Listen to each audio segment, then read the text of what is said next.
கரத்திலே தாழ்த்துறோம். ஆம் கர்த்தாவே, உம்முடைய கிருபையினாலே மீண்டுமாக உம்முடைய சமூகத்திலே நாங்கள் இந்த அதிகாலையிலே உம்மை தேடி வரும்படியாக நீர் எங்களுக்கு கொடுத்த ஸ்லாக்கியத்துக்காக கொடான கொடி ஸ்தோத்திரம். ஆம் கர்த்தாவே, வந்திருக்கிறவங்களை நீர் காண்கிற தேவன். ஆம் கர்த்தாவே, நீர் எங்களை வழி நடத்தினதுக்கு சாட்சியாகவும் உம்மை நடத்தினதுக்கு சாட்சியாகவும் உம்முடைய மகத்துவத்தை சொல்லும்படியாகவும் நீர் மனிதனை உண்டாக்கினது போல கர்த்தாவே, இந்த காலை பொழுதிலே மக்காக வந்த ஒவ்வொருவரையும் நீர் காண்கிற தேவனாயிருக்கிறபடினால் நிச்சயமாக இந்த பிறந்திருக்கிற இந்த புதிய மாதத்திலும் எந்த வண்ணமாக நீர் 8 மாதங்களையும் கண்மணி போல பாதுகாத்து தாங்கி போஷித்து வழி நடத்தி எந்த வண்ணமாக நீர் வந்தீரோ அதே போல இந்த மாதத்திலும் எங்களை வழி நடத்த போற உம்முடைய மேலான இந்த கிருபைக்காக கொடான கொடி ஸ்தோத்திரம். இந்த புதிய மாதத்திலும் உம்முடைய இந்த புதிய வார்த்தையோடு கர்த்தாவே, அந்த புதிய உற்சாகத்தோடு நாங்கள் கடந்து செல்ல நீர் எங்களுக்கு கொடுக்க போற அந்த வார்த்தைக்காக உமக்கு ஸ்தோத்திரம். அந்த வார்த்தை எங்களுடைய ஆத்மாவை இன்னும் அதிகமாய் ஊக்கப்படுத்தி உற்சாகப்படுத்தி நாளுக்கு நாள் உள்ளான மனிதர் புதிதாக்கப்படுகிற வேளையிலே நாங்கள் வாழ்கிறபடினால் எங்களுடைய வாழ்க்கை நாளுக்கு நாள் புதிதாக்கப்பட நீர் கிருபை செய்யும். இந்த வேளை ஆசீர்வதியும். உம்முடைய கிருபையினாலே எங்களோடு கூடேறும். யாவை உம்முடைய கரத்திலே தாழ்த்தி இயேசு கிறிஸ்து நாமத்தில் கேட்கிறோம். ஆமேன், ஆமேன். நாங்கள் நின்ற வண்ணமாகவே எரேமியா 29ஆம் அதிகாரம்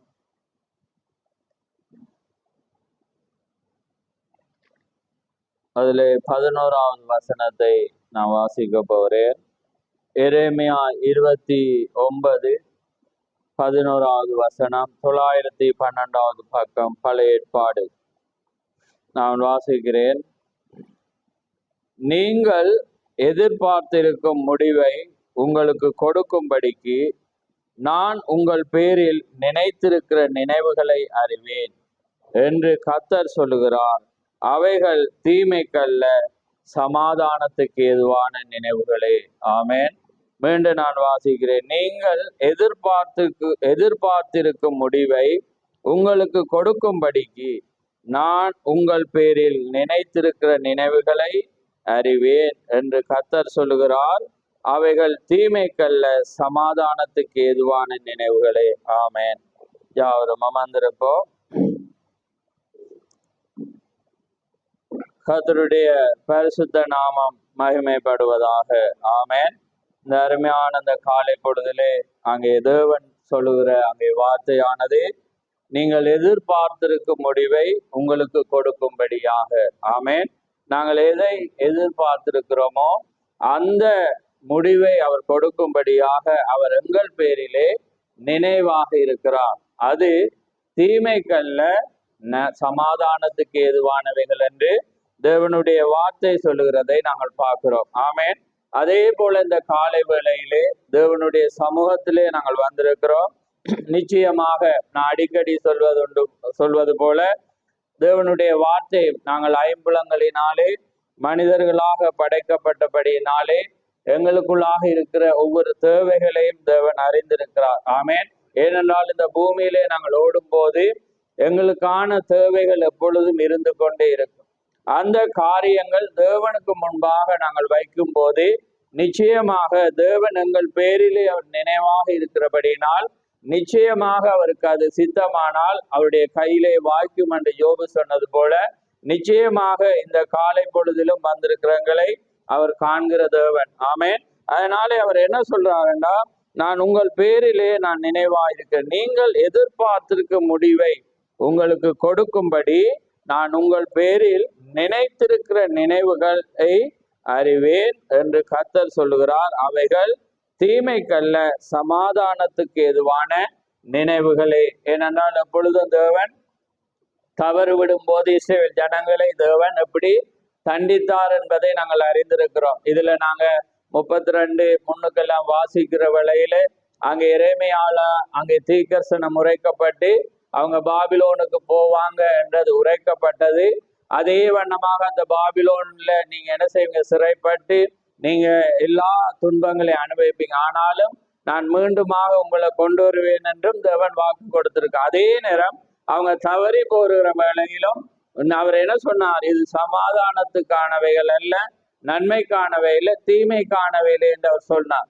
அதே போல இந்த நேரத்தில் அவர் என்ன சொல்றார் என்றால், நான் எப்பொழுதும் நீங்கள் எதை எதிர்பார்த்திருக்கிறீங்களோ அந்த முடிவை கொடுக்கும்படி நான் எப்பொழுதும் உங்கள் பேரிலே நினைவாக இருக்கிறேன். அப்ப அதுதான் தேவன், அதான் அன்பாய் இருக்கிறது. ஏனென்றால் தேவன் பிளவிடும் போது அவர் சிற்றித்தாலும், தேவனை தேடும் போது மீண்டுமாக நாங்கள் உணரும் போது தேவன் எங்கிட்ட அந்த நிலையை அவர் மாற்றுகிற தேவன். அதனாலதான் நீங்க எப்படியாக போனீங்களோ நான் மீண்டுமாக அப்படியாக கொண்டு வருவேன், நீங்க இழந்ததை நான் மீண்டும் தருவேன். அன்றைக்கு நான் சொல்லும் போது அங்கே தேவன் என்ன செய்கிறார்? எரேமியாவை கொண்டு அவர் சொல்ற, நீ ஒருவன் கையில அதை வாங்கு, ஏன்னா அதை வாங்கி மட்பாண்டத்துல வை, ஏன்னா நான் மீண்டுமாக அந்த தேசத்துல உங்களை கொண்டு வரும்போது நான் மீண்டுமாக அது எல்லா நிலங்களும் கொல்லப்படும், அப்பொழுது எல்லாமே உங்களுடையது ஆகும் என்று அவர் அன்றைக்கு நாங்க பார்த்தோம். அதே போலதான் இன்றைக்கு தேவன் இந்த காலை பொழுதில் அவர் என்ன உங்களுக்கு வாக்குத்தத்தம் பண்ணுகிறார் என்றால்,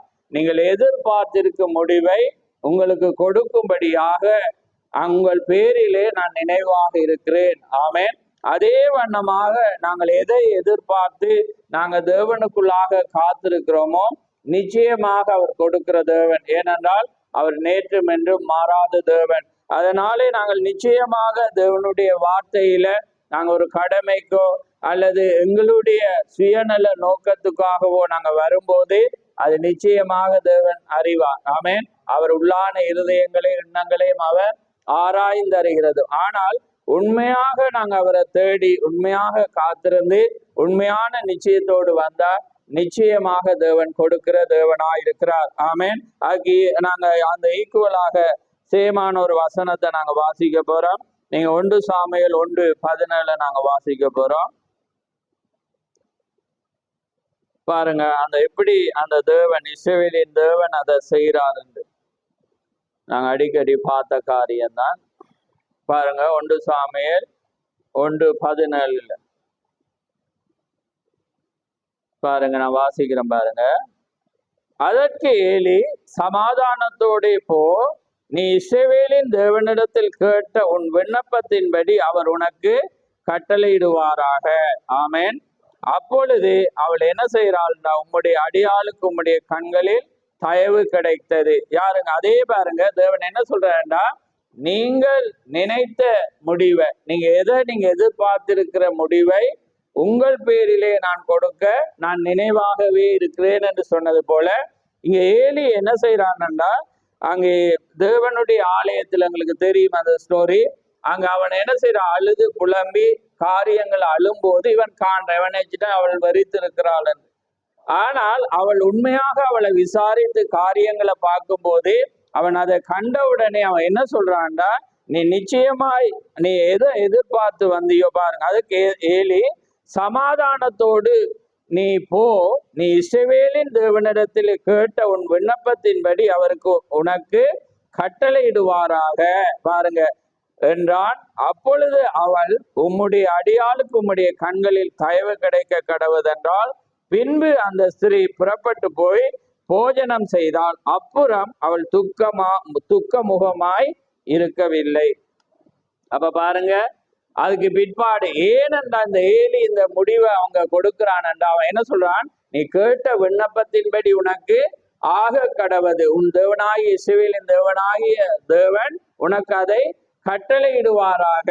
ஏனென்றா தேவன் எப்பொழுதும் தன்னை ஜனங்களை அவர் நேசிக்கிற தேவன், எப்பொழுதும் அவர் என்ன செய்வார்? எங்கள் நினைவாக அவர் இருக்கிற தேவன். அப்ப அதனால அவள் ஆலயத்துக்கு வந்து ஜெபித்த அந்த முறையை அவன் கண்டவுடனே அவன் சொல்றான், உன் விண்ணப்பத்தின்படி உனக்கு ஆக கடவது, அது தீமைக்கானதல்ல, நீ சமாதானத்தோடு போ, இஸ்ரவேலின் தேவனாகிய கர்த்தர் நீ கேட்ட விண்ணப்பத்தின்படி உனக்கு கட்டளையிடுவாராக.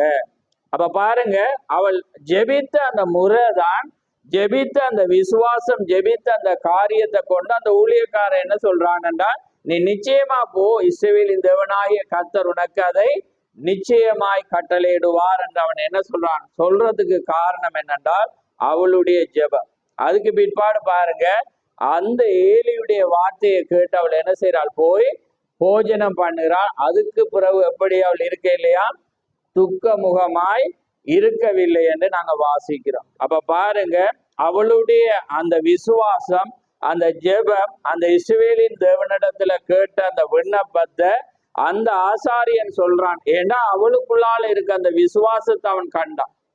அப்ப அதனாலதான் அவளுக்கு ஒரு யதார்த்தமா, ஒரு சாதாரணமா காரியமா கேட்டிருந்தான்னு ஒரு ஊழியனால சொல்லல. ஏன்னா அவள் கேட்ட முறை அவனை என்ன செஞ்சிருக்கு, அவனுக்கு தெரியும் இவள் விண்ணப்பித்த விண்ணப்பம் நிச்சயமாய் தேவனிடத்தில் அது என்ன செய்யப்படும், கேட்கப்படும். அதனால அவன் என்ன சொல்றான், இஸ்ரவேலின் தேவனாகிய கர்த்தர் உனக்கு அதை நீ கேட்ட விண்ணப்பத்தின்படி உனக்கு கட்டளையிடுவாராக.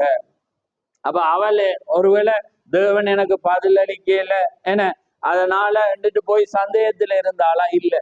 அந்த ஏலி அந்த ஆசாரியனுடைய அந்த வார்த்தையை கேட்ட பிற்பாடு அவள் என்ன செய்யறா, போஜனம் பானம் பண்றாள்.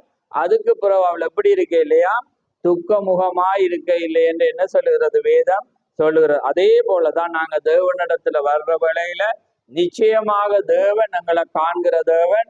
அந்த காரணம் தீமைக்கானதல்ல, சமாதானத்துக்கு ஏதுவானவர். பாருங்க, எப்பொழுதும் உங்கள் பேரிலே நான் நினைவாகவே இருக்கிறேன் என்று அங்கே வேதம் சொல்கிறது. அதே போலதான் நாங்க இந்த நாட்கள்ல தேவனுடைய காரியத்துல நாங்க வரும்போது தேவன் எப்பொழுதும் எங்கள் நினைவாக, இந்த புதிய மாதத்தில் அவர் கொடுக்கிற காரியம், அவர் என்ன செய்ய, நீங்கள் எதிர்பார்த்திருக்கும் முடிவை.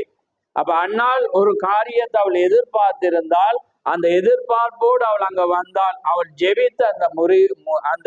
ஜெபித்த அந்த காரியத்தை தேவன் என்ன செய்தார், கட்டளையிட்டார். யார் கொடுத்தது? ஏலி சொல்றான், உன் தேவனாய கர்த்தர் உனக்கு அதை நிச்சயமாக கட்டளையிடுவார். அப்ப அவன் அந்த பார்த்த முறை அவன் நிச்சயத்தோடு சொல்றான். அப்ப அதே போலதான் என்னுடைய வாழ்க்கையிலும் சில பேர் வரக்குள்ள அவங்களோட கண்ணீர்கள், காரியங்கள் நிச்சயத்தோடு வரக்குள்ள நாங்களும் என்ன செய்வோம், அந்த விண்ணப்பம் நிச்சயமா கேட்கப்படும்னு எங்களுக்கு தெரியும். அப்படியாக நாங்க சொன்ன ஒவ்வொரு காரியத்தையும் தேவன் என்ன செய்கிறார். ஆனா நாங்க யதார்த்தமா ஒரு நோமலோடு வர்றவங்களையும் எங்களுக்கு தெரியும். ஆனா ஊக்கத்தோடு, அழுகையோடு, கண்ணீரோடு ஒரு நிச்சயத்தோடு காத்திருந்தா நிச்சயமா தேவன் என்ன செய்வார், பதில் அளிக்கிறத விட. ஏன்னா அதை மனிதன் செய்யறதல்ல, அது கர்த்தர் செய்யற தேவன். ஆமென். அந்த விடாப்பிடியோடு, அந்த அழுகையோடு நம்ம காத்திருக்கும் போது அது யாராக இருந்தாலும் அவர் செய்கிற தேவனா இருக்கிறார். நாங்க இன்னொரு பகுதியை பார்ப்போம். இது வாக்குத்தத்தமா சங்கீதம் 39 பாருங்க. தாவீது என்ன சொல்றான்னா, நான் எதை எதிர்பார்த்திருக்கிறேன் என்றதை அவன் சொல்றான் பாருங்க.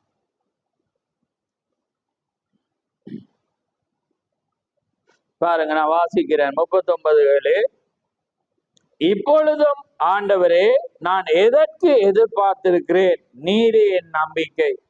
அப்ப அங்க என்ன சொல்ற, நீங்கள் எதிர்பார்த்திருக்க முடிவை நான் உங்கள் பேரிலே கொடுக்கும்படியாக நான் எப்பொழுதும் என் நினைவாக இருக்கு. அதே போல அவன் என்ன சொல்றான்டா, இப்பொழுதும் ஆண்டவரே, நான் எதை எதிர்பார்த்திருக்கிறேன், நீரே என் நம்பிக்கை. அவன் எதை எதிர்பார்க்கிறான்டா, அவரை நம்பிக்கையாக அவன் என்ன செய்யறான், எதிர்பார்த்திருக்கிறான். அதே போல இந்த காலை பொழுதுல நீங்க எதை எதிர்பார்த்து வந்திருக்கிறீங்களோ அதை அவர் கொடுக்க உங்கள் பேரிலே அவர் என்ன செய்யறார், நினைவாக இருக்கிறார். அப்ப அவன் ஏன் இதை பாடுறான், நீங்க மேல போய் பார்த்தீங்கன்னா, என் நாவினால் நான் பாவம் செய்யாதபடிக்கு நான் என் வழிகளை காத்து துன்மார்க்கன் எனக்கு முன்பாக இருக்க மட்டும் என் வாயை கடிவாளத்தால் அடக்கி வைப்பேன் என்றான். அப்படியே பார்த்தீங்கன்னா, நான் மௌனமாகி உமையா இருந்தேன், நலமானதை பேசாமல் அமர்ந்திருந்தேன், ஆனாலும் என் துக்கம் அதிகரித்தது. ஏனென்றா அவனுடைய சத்துருக்கள் அவனுக்கு எதிராக வருகிற வேளையில அவன் என்ன செய்யறான், தன்னை வாயை மூடி. ஏண்டா அந்த காரியத்தை பேசினா என்ன நடக்கும்,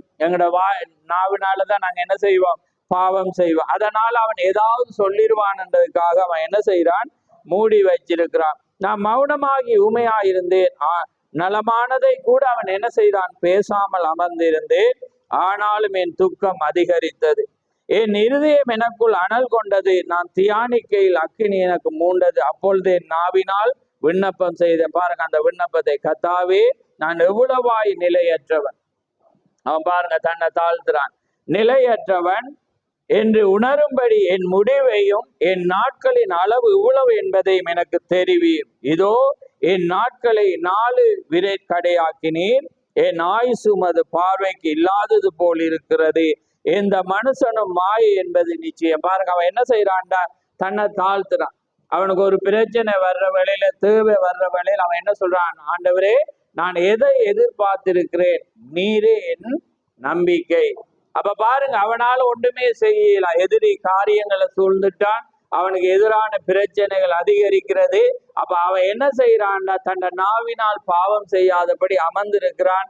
அமர்ந்திருக்கிற வேளையில் அவனுடைய இருதயம் என்ன செய்யற? தேவனே நம்பி இருக்கிறபடினால அவனுடைய இருதயம் கொழுந்து விடுகிறான். அப்பதான் இவன் என்ன செய்யறான்? தன்னை உணர்றான். நான் என் ஆயுசு குறைய என, நான் எம்மாத்திரம், நான் நிலையற்றவன் என்று அவன் என்ன செய்யறான்? பாடுகிறத பார்க்கிறோம். பாருங்க, வேஷமாக மனிதன் திரிகிறான், விருதாவாக சஞ்சலப்படுகிறான், ஆசையை சேர்க்கிறான், யார் அதை வாரிக்கொள்வான் என்று அறியான். பாருங்க, தன்னை அறிகிறான். மனுஷன் என்ன செய்யறானா?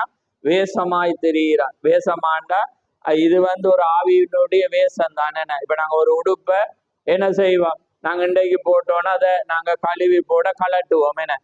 என்ன அப்படித்தானே நாங்க செய்வோம். அதே மாதிரி அவன் என்ன செய்யறான்? மனிதன் வேஷமாக திரிகிறான், விருதாவாக சஞ்சலப்படுகிறான், ஆசையை சேர்க்கிறான், யார் அதை வாரி கொள்வான் என்றதை அவன் அறியான். அப்ப தன்னை உணர்றான். ஒருவன் என்ன செய்யறான்? ஆசையை சேர்த்தாலும் நாளைக்கு அவன் மரிச்சாண்டா வேறொருவன் என்ன செய்யறானா? அதை வாரி கொள்ளுகிறான் என்று அவன் பாடுகிறான், வாரி கொள்ளுகிறான். இப்பதான் அந்த வார்த்தை இந்த அர்த்தத்துக்கு வரு பாருங்க. இப்பொழுது ஆண்டவரே, நான் எதை எதிர்பார்த்திருக்கிறேன்? ஒரு கேள்வி கேட்கிறான். எதை நான் எதிர்பார்த்திருக்கிறேன், நீரே என் நம்பிக்கை. அப்ப பாருங்க, அவ ஏனென்றா அவன் தேவனை முழுவதுமாக, அதே போலதான் நீங்கள் எதிர்பார்த்துக்கு முடிவை கொடுக்கும்படி உங்கள் பேரிலே நான் நினைவாக இருக்கிறேன். அப்ப அவன் என்ன செய்யறான்டா? முழுவதுமாக நம்பி தேவனை நம்புற வேளையில தேவன் அதை என்ன செய்யறார்? கனப்பொழுதிலே அவர் என்ன செய்தார்? மாற்றினார். அதே போலதான் அந்நாளும் என்ன செய்யறார்? தான் எதிர்பார்த்திருக்கிற முடிவை அதை பெற்றுக்கொள்ளும்படியாக ஆலயத்திலே வரும்போது அந்த தேவனாகிய கர்த்தர் அவருடைய விண்ணப்பத்தை ஏறி பார்த்து அவன் அதை கட்டளையிடும் போது அதேபடி தேவன் என்ன செய்தார்? செய்ததை நாங்க பார்க்கணும். அதே போலதான் எங்களுடைய வாழ்க்கையிலும் தேவன் அதை செய்யற. பாருங்க, அதுக்கு பிறகு நீரே இதை செய்தீர். பாருங்க, என் மீறுதல் எல்லாவற்றிலும் மிகுந்து என்னை விடுதலை ஆக்கும், மூடனுடைய நிந்தனைக்கு என்னை ஒப்புக்கொடாதையும் நீரே இதை செய்தீர் என்று நான் என் வாயை திறவாமல் மௌனமாய்ந்து என்னிலிருந்து உம்முடைய வாதையை எடுத்து போடும் உமது கரத்தின் அடிகளால் நான் சோர்ந்து போனேன். அப்படியாக அவன் என்ன செய்யறான்? பாடி அங்கே ஜெபிக்கிற வேளையிலே தேவன் என்ன செய்கிறார்? மீண்டுமாக அந்த காரியத்தை தேவன் அவனுக்கு கொடுத்த தேவனாயிருக்கிறார். அப்படியானால் அவர் இன்றைக்கும் அவர் என்ன செய்கிறார்? மாறாத தேவன். பாருங்க, எப்படிப்பட்ட சூழல்கள், எப்படிப்பட்ட காரியமாக இருந்தாலும் நாங்க தேவன் பேரிலே நாங்க நினைவாயிருக்கிற பாருங்க, அவர் எங்கள் பேரிலே நினைவா, நாங்க எதிர்பார்த்திருக்க முடியும். அப்ப பாருங்க, வேதம் என்ன சொல்லுது? 29:11 எரேமியால, நீங்கள் எதிர்பார்த்திருக்கும் முடிவை உங்களுக்கு கொடுக்கும்படியாக உங்கள் பேரிலே நான் நினைவாக இருக்கிறேன், அது தீமைக்கானதல்ல, சமாதானத்துக்கு ஏதுவானது. ஆமென். நீங்க எதை கேட்டீங்களோ அது எல்லாமே சமாதானத்துக்கு ஏதுவான. அதே போலதான் எங்களுக்குள்ளாக என்ன இருக்கு?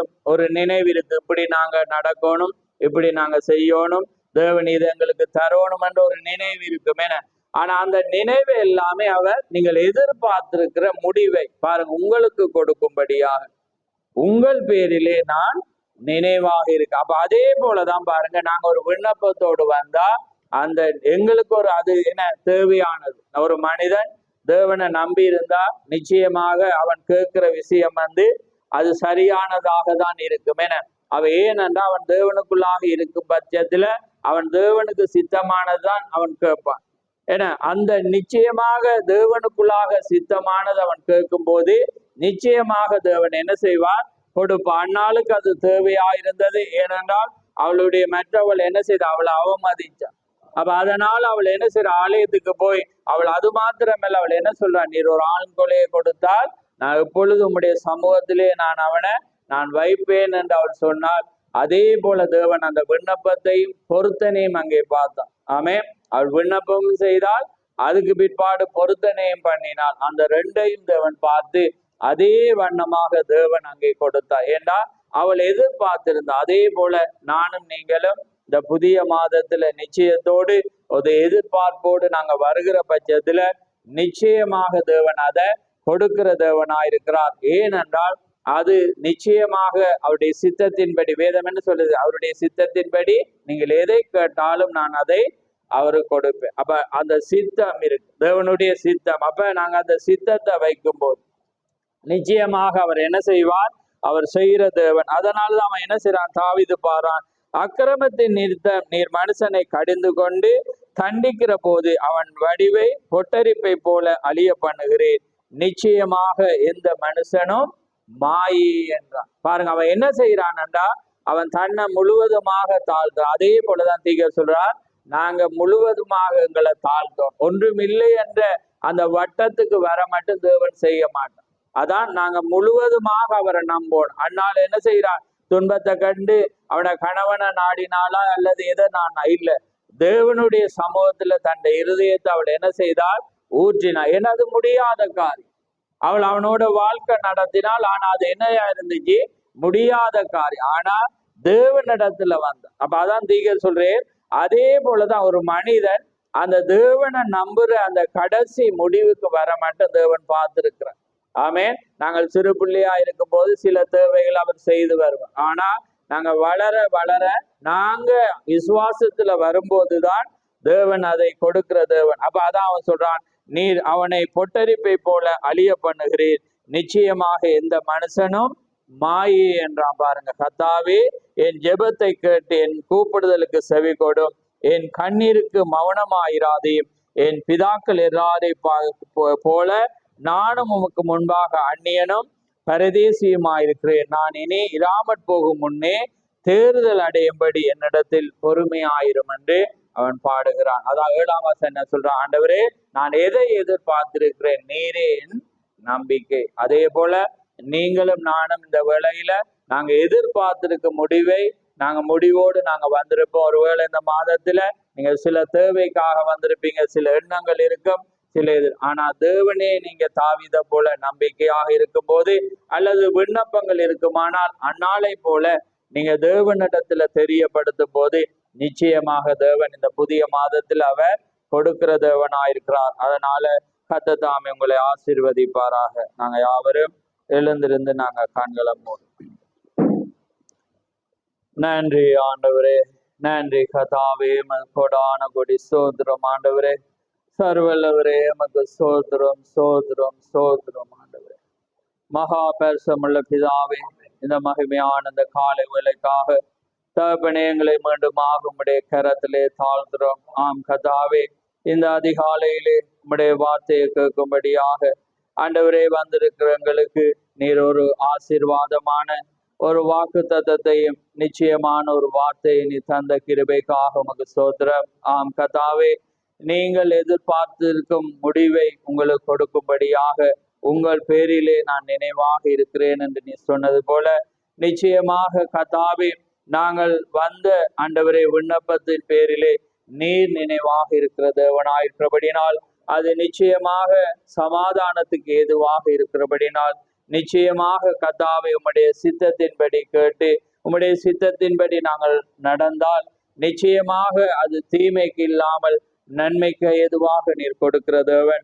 அதனாலே அன்றைக்கு இஸ்ரவேல் ஜனங்கள் அதை உணரும் போது நீர் அதை தீமைக்கு இல்லாமல் நன்மைக்கு ஏதுவாக மாற்றினது போல எங்களுடைய வாழ்க்கையும் உமக்குள்ளாக மாறும் போது கர்த்தாவே, உண்மைக்குள்ளாக நாங்கள் உண்மை தேடும் போது அது ஆண்டவரே நிச்சயமாக தீமைக்காக அல்லாமல் நன்மைக்கு ஏதுவாக நீர் கொடுக்கிற தேவன்.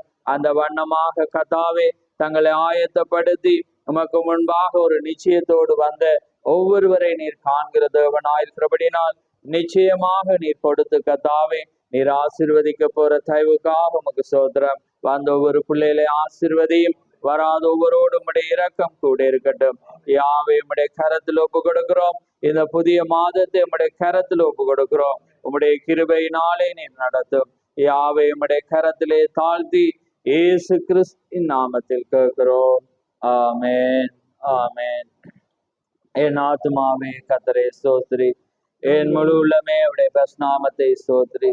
என் ஆத்துமாவே கர்த்தரை ஸ்தோத்திரி, அவர் செய்த சகல உபகாரங்களையும் மறவாதே. ஆமென், ஆமென்.